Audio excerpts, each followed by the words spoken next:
ഇറാനിലെ ഉന്നത നേതാക്കൾ വരെ ഭയക്കുന്നത് സൈന്യത്തിൽ പോലും മൊസാദ് ഉണ്ട് എന്നുള്ളതാണ്. ഇത് ആരോടാണ് നമ്മൾ പറയുന്നതെന്ന് പോലും അവർക്കറിയില്ല. ഈ വിവരങ്ങൾ ഇങ്ങനെ പലപ്പോഴും ചോരിയല്ലേ.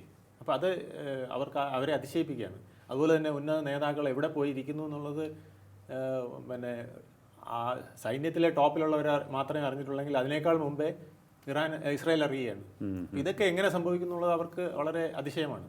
ഇതിന് വേറൊരു കാരണം 1979 വരെ ഷാ ഭരണകൂടത്തിൻ്റെ കാലത്ത് ഈ ഇസ്രായേൽ അവിടെ വളരെ കളിച്ചിരിച്ച് നടക്കുകയായിരുന്നു. അവർക്ക് അവിടെ വലിയ സ്വാതന്ത്ര്യമായിരുന്നു. ഇറാനുമായിട്ട് നല്ലൊരു ട്രേഡ് ബന്ധം ഉണ്ടായിരുന്നു, ഡിഫൻസ് ബന്ധം ഉണ്ടായിരുന്നു, എല്ലാ തരത്തിലുമുള്ള ഒരു നല്ല സഹകരണം പൂർണ്ണമായും തങ്ങളുടെ രാജ്യം പോലെയാണ് ഇറാനെ അവരന്ന് കൈകാര്യം ചെയ്തിരുന്നത്. അപ്പോൾ എല്ലാ കാര്യങ്ങളും അവർക്കറിയാം. അവിടെ എന്ത് നടക്കുന്നു, ഏത് ഫാക്ടറി എവിടെ ഇരിക്കുന്നു, ആയുധം എത്ര, ഇതെല്ലാം അറിയാം. അത് പിന്നീട് അവർ ഇത് രഹസ്യമായിട്ട് ആ ഒരു ബന്ധം നിലനിർത്തിയിരിക്കുകയാണ്.